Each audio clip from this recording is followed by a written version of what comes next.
आनंदमयी माँ आखिरी श्वास गिन रही थी। कितना कीमती समय था और जाते जाते कहा कि आश्रम की सेवाएं और काम ऐसे ढंग से करना कि सत्संग का त्याग न हो जाए। सत्संग ऐसी चीज। क्वच आभासः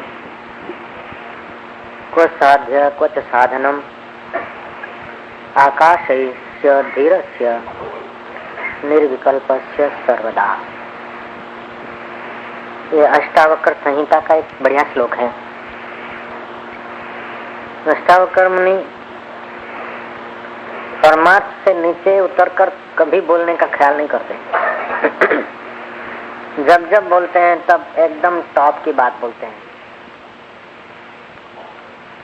जैसे जहाज छोटी बड़ी स्टेशनें नहीं करता, वो तो अपने अपने मुख्य स्थानों पर ही कभी कभी पैसेंजरों को उतारने और बिठाने के लिए आता है, वरना रेलवे की जो जंक्शन है जहाज के आगे वो कुछ नहीं। रेलवे की बस एसटी स्टैंड की जो जंक्शन है और स्टेशन है जहाज के आगे वो कुछ नहीं। ये तो योगी कर लेते हैं, लेकिन रॉकेट के आगे तो जहाज के स्टेशन भी कुछ नहीं। अष्टावक्र ऐसा बोलते हैं, महाराज यदि कोई उस रॉकेट को पकड़ ले, चिपक जाए जाने अनजाने, तो फिर कहीं जंक्शन नहीं कहीं स्टेशन नहीं, ऐसा ही बोलते हैं अष्टावक्र महाराज। ये श्लोक भी अधिकारी हो तो एक श्लोक का आधा चरण काफी है। अष्टावक्र महाराज कहते हैं क्व संसार क्वच आभास। संसार कहाँ और आभास कहाँ संसार का। वेदांत दर्शन में जीववाद, अजातवाद, द्वैतवाद, अद्वैतवाद, विशिष्ट अद्वैतवाद, इन वादों के द्वारा जीव को अपनी असलियत समझाने का प्रयास किया है शास्त्रों ने। अष्टावक्र महाराज ऐसा वाद बोलते हैं कि सब वाद छोटे हो जाते हैं। सब वादों की अपनी अपनी स्टेशन जंक्शन है। वो तो ऐसा रॉकेट की बात करते हैं कि महाराज कभी कभी कोई बैठ सकता है, बाकी सबके बस की बात नहीं।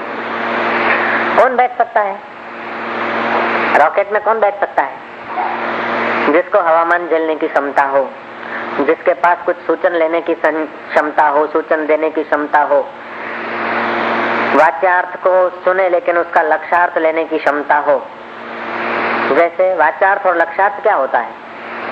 माँ ने बेटी को कहा कि बेटी मैं कथा में जा रही हूँ और तू चावल बीन लेना, चोखा वीणी नाखजे।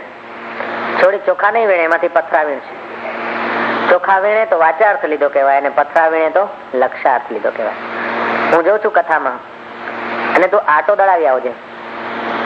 આટો નહીં દળાવવા જાય, ઘઉં લઈને જશે। तो लक्ष्यार्थ समझने की जिसके पास क्षमता आ जाए, वे लोग अष्टावक्र संहिता में अष्टावक्र के रॉकेट में बैठने के अधिकारी हैं। अष्टावक्र कहते हैं क्वच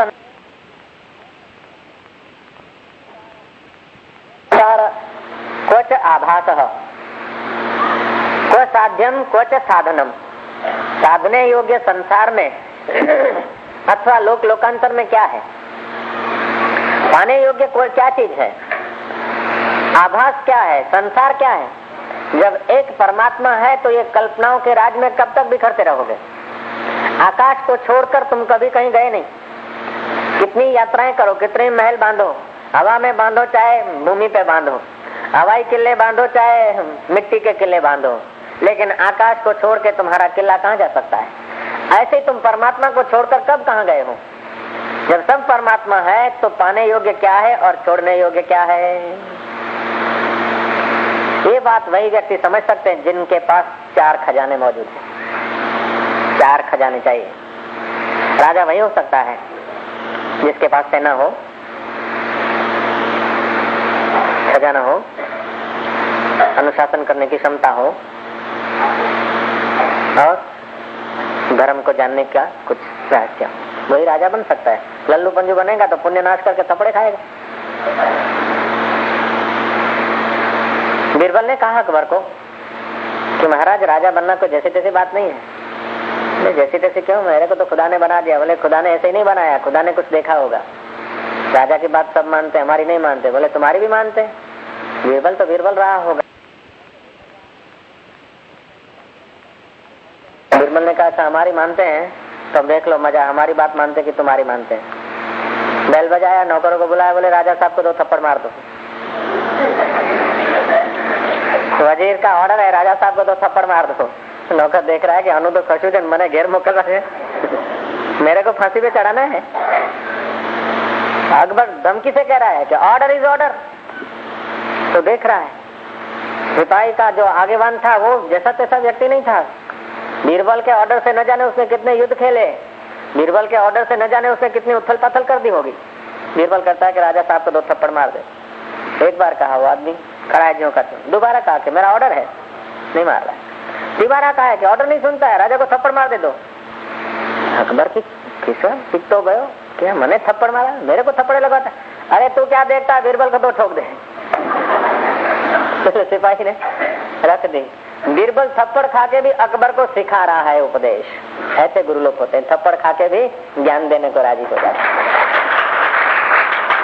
चूल्ही पे चढ़ रहे हैं फकीर और कह रहे हैं कि जब खुदा का अनुभव होगा, चूल्ही पर तेज पिया का किया, तभी तो कह सकता हूँ मैं ब्रह्म हूँ, अनलग। समाज की चूलियां सहन करके इस अष्टावक्र के उपदेश को सहन करने की बचाने की क्षमता आती है। 4 आदमी वाह वाह करे, फांका चढ़ जाए, ऐसे व्यक्तियों के लिए उपदेश नहीं है। 10-20 आदमी वाह वाह करने लगे, 10-20-50 मूर्ख लोग मिल जाए, हाँ वाह वाह वाह वाह वाह वाह वाह वाह भाई वाह, तो शरीर बुंडे में कुछ श्री राम। उन लोगों के लिए उपदेश नहीं है। जो खुशी तुम्हें वाहवाही में होती है वही यदि शूली पे चढ़ो और उस समय रहती है, समझ लो तुमने जहाँ से बाजी जीत लिया। जैसा अमृत तैसी विष खाती।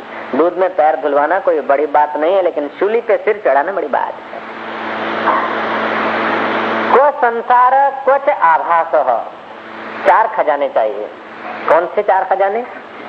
विवेक चाहिए, वैराग्य चाहिए, षट संपत्ति चाहिए और मोक्ष की तीव्र इच्छा चाहिए। मोक्ष की इच्छा क्या? तुम देखो किसी पक्षी को पिंजरे में डालकर और उसको जो अच्छा रुचिकर हो वो भोजन डालो, पिंजरा भले सोने का हो, उसको वो भोजन और पानी विष जैसा लगेगा। उसे बाहर एक बार खोल दो, फिर 1000 बार तुम उसे बढ़िया बढ़िया भोजन देने को बुलाओ और उस पिंजरे में दिखाओ कि आजा अंदर, वो नहीं आएगा। क्यों? क्यों? मुक्तता का स्वाद जानता है, वो मुक्ति पसंद करता है। मुक्ति के लिए वो स्वर्ण का पिंजरा भी दाव पे लगा देता है और बढ़िया बढ़िया खुराक भी दाव पे लगा देता है और तुम्हारी पुचकार को भी दाव पे लगा देता है। ऐसे ही जो माँ बाप की, पुत्र और परिवार की, समाज की पुचकार को दाव पे लगा दे, ऐश आराम को दाव पे लगा दे और संसार रूपी महल, सुवर्ण का महल बनाओ, उसको भी दाव पे लगाने की जिसमें हिम्मत है, वही मोक्ष का अधिकारी कहा गया। विवेक का अर्थ क्या? मोक्ष आखिरी शर्त है और विवेक पहली शर्त है। विवेक का अर्थ है कि सत्य क्या, असत्य क्या, विनाशी क्या, नाशवान क्या है। इस बात का जब तक तीव्र विवेक नहीं होगा तब तक गाना गाने से काम नहीं होता, भजन गाने से भी काम नहीं होता। मैं एक ऐसे सज्जन भगत बेचारे को जानता हूँ जो भजन बढ़िया बनाता है और गाता भी दिल से, ईमानदारी से। और वो भजन तुमने अभी सुना भी होगा। संतन जे संग जी महिमा विरलो थो जाने, संसार बार ऐं जाल धन यो सबके वट आए। धन संपत्ति संसार के पदार्थ तो सबके पास है, लेकिन संत समागम हरि कथा ये कोई भाग्यशाली को मिलता है।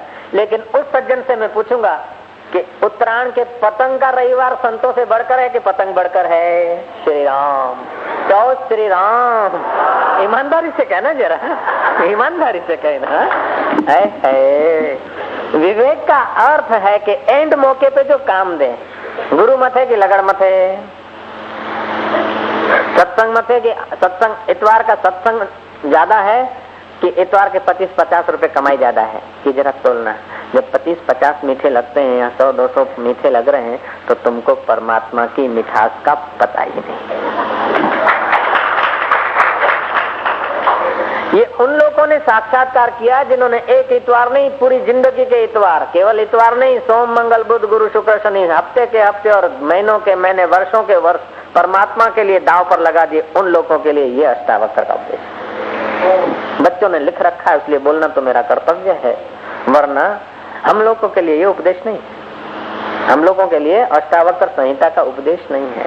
हम लोगों के लिए ध्यान, भजन, जप, तप दोनों बाजू, संसार भी चले व्यवहार भी चले। डिम डिम करते करते मरते समय कहीं ज्ञान हो जाएगा तो हो जाएगा, नहीं तो क्या जल्दी है बाबा,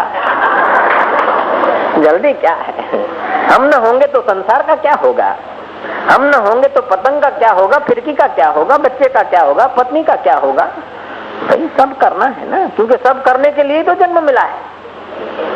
जिसका सब है उसको नहीं जानेंगे तो चलेगा, लेकिन सब करेंगे तभी काम बनेगा। ऐसे लोगों के लिए अष्टावक्र मौन है।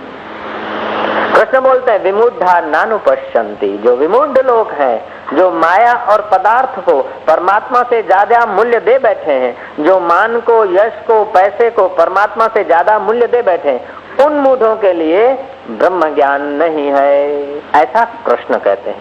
विमूढ़ा नानुपश्यन्ति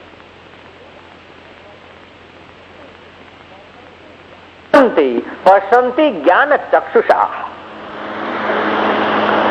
निर्माण मोहा, जिसका मोह निर्वाण हो गया। एक भगवान दास नहीं, हम सब भगवान दास हैं। ये तो अर्जुन मात्र बन गया बेचारा, निमित्त मात्र भवा अर्जुना। भोजू ने डॉक्टर की प्रैक्टिस की, प्रैक्टिस शुरू की, डंडेरा पिटवा दिया, I am the doctor RMP। एक दिन, 2 दिन, 4 दिन बीते, एक ग्राहक आया, भोजू ने उठाया इंजेक्शन, बड़ा लंबा चौड़ा सुया। तो बोलता है कि डॉक्टर साहब मैं इंजेक्शन देखकर बड़ा डरता हूँ, मुझे बड़ा भय लग रहा है। भोजू कहता है कि क्यों भाई? बोले मैं जीवन में पहली बार इंजेक्शन लगवाता हूँ। भोजू कहता है पागल कहीं के, मैं भी जीवन में पहली बार इंजेक्शन हाथ में पकड़ा हूँ, मेरे को डर नहीं लगता तो तू क्यों डरता है? मुझे जब भय नहीं लगता तो तू भयभीत क्यों होता है?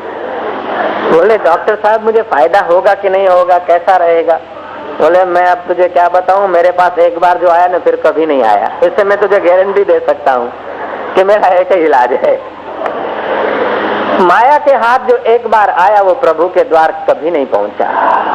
माया का ऐसा सोया है, भोजू का सोया तो इस चमड़े को चुभता है, माया का सोया तो तुमको चुभता रहता है।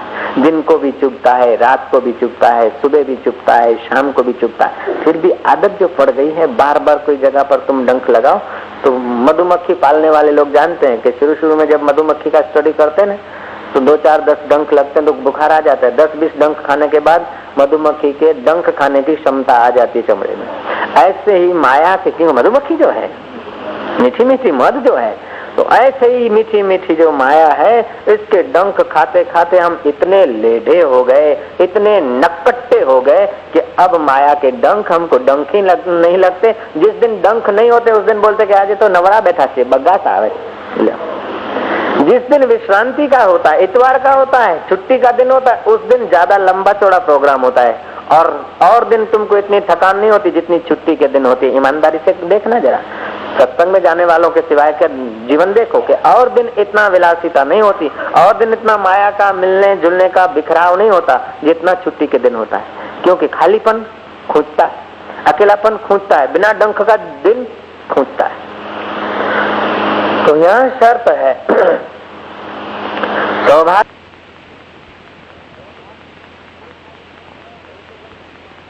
कौन है, मनुष्य जन्म की महत्ता कौन जानता है कि जिसके जीवन में विवेक हो।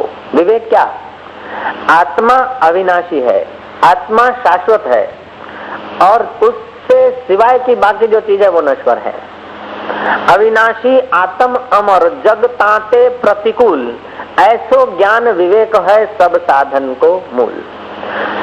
अभी जहाँ गोठ हो रही थी, 10-15 हजार आदमी इकट्ठे हुए थे भंडारा के लिए। उनको मैंने कहा ये तुमने सीरा खाया, 50-70 हजार 60 हजार खर्च हुआ, किसी ने खर्च किया और किसने खर्च लिया, मतलब सब।